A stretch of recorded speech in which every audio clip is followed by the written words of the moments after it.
Vigil for the Super Eagles. This weekend, the Super Eagles of Nigeria play against the Cheetahs of Benin Republic in one of the group qualification matches for the Africa Cup of Nations 2025. The match will be played on home ground in Uyo, the only venue approved by FIFA as suitable enough for Nigeria's Grade A international football matches. That speaks volumes. Uyo is a venue with excellent facilities, but that holds mixed fortunes for the national team. The beautiful modern city in the heart of Nigeria's remaining rainforest area has hosted as many matches that have been lost as have also been won. It is a home ground that does not play out as one. Gone are the days when the home ground of the national team was described as an abattoir, where visiting teams were slaughtered on the hallowed turf of the main bowl. The Uyo Township Stadium is seen these days, particularly by visiting teams, as a neutral ground where they can come and stretch the patience of fanatical Nigerian fans. They do not fear coming there to play anymore. The myth of Nigeria's invincibility at home has been broken. So winning for the Super Eagles has become psychologically more challenging and difficult. So as they line out this Saturday, for the first time ever, Nigerians lack the usual confidence that their beloved Super Eagles will trounce the Cheetahs, a team that was Nigeria's weeping boy for all the decades since football between both nations began. It used to be unthinkable that Nigeria could ever lose a football match to Benin Republic. If things were done correctly by Nigerian football administrators, both teams should never belong to the same planet of football. Haba. Even today, the Cheetahs parade Nigerian players that failed to make the cut of the third 11 of the Nigerian national team. Yet, they only have to stroll across the border at Seme, simply and easily change their nationality and start to play for Benin Republic. These are some of the players that now constitute a real threat to the Super Eagles. This Saturday, they are coming again, led by an aggrieved foreign coach, to attempt to terminate Nigeria's shaky march to Morocco 2025. The Cheetahs have become a real threat to Nigeria's ambition. They are led by a man with an axe to grind with Nigeria. Gennett Raw, a German, handled the Super Eagles longer than any coach since Clemens Westerhoff in Nigeria's football era.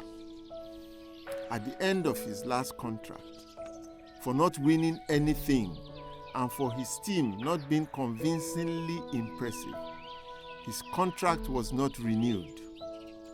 He left angrily. A section of the Nigerian media, particularly one suspiciously benefiting from his generosity or presence, somehow supported and promoted his re-engagement by the Nigeria Football Federation, but failed. Meanwhile, the NFF were under pressure of the people to win anything, even Paco, but they failed to do so. Reason prevailed, however, and Gennett was asked to leave.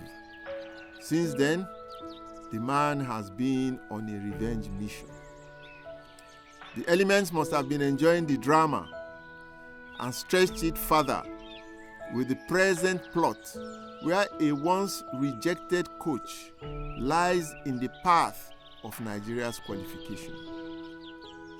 He has won round one on neutral ground in Abidjan, Côte d'Ivoire, some weeks ago in a humiliating and convincing defeat of the former giant of African football, a team that has diminished in stature and reputation and become vulnerable on home ground, threatened by all teams now, small or big, in African football.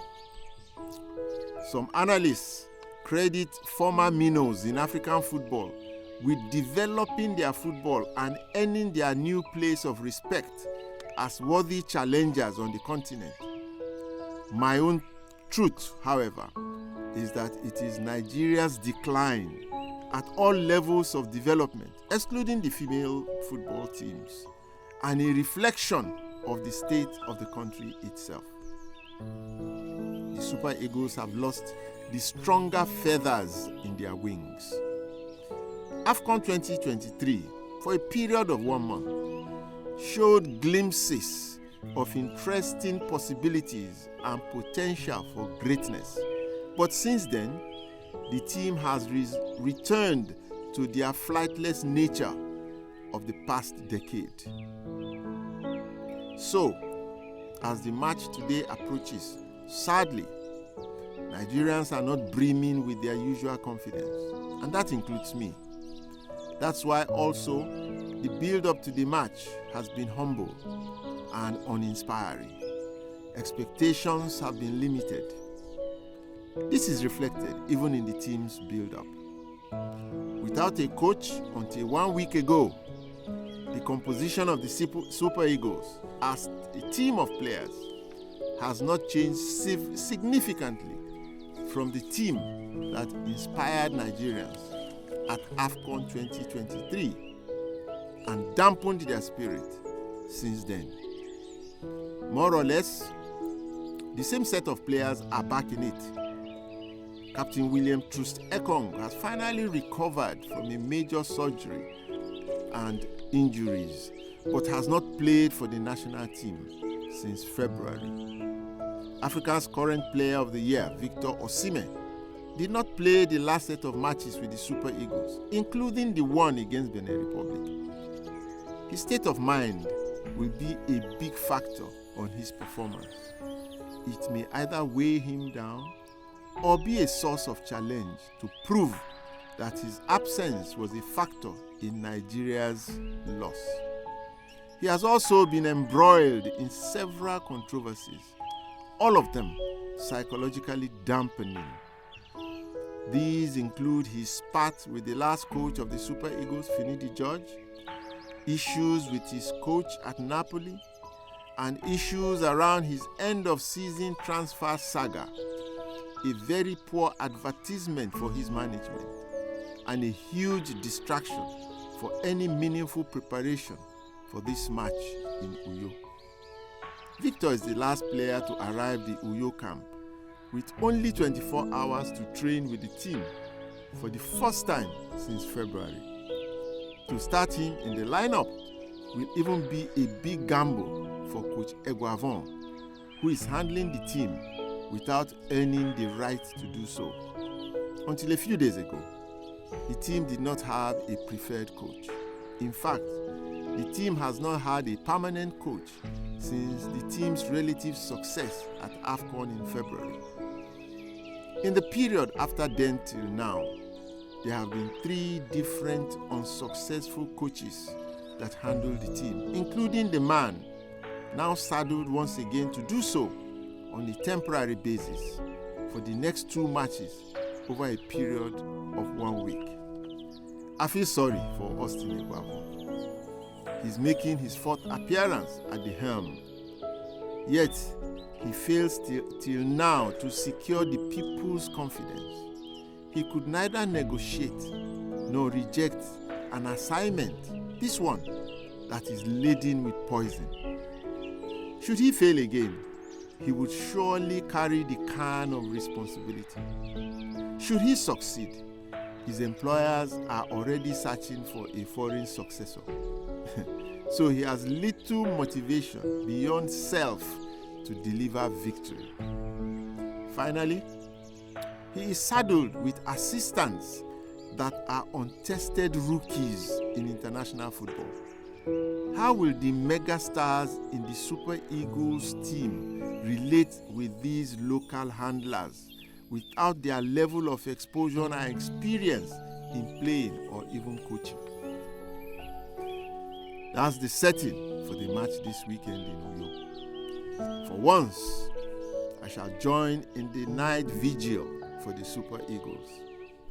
I hope that somehow they find the motivation, the inspiration, and the good fortune to inject some rhythm into their game, to play with patience, to be clinical in front of goal when the rare chances come their way, and to win this match for all Nigerians.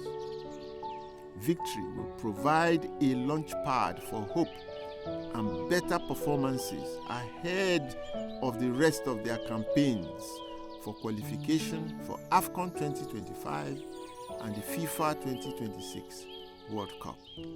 I wish the Super Eagles the best of luck today.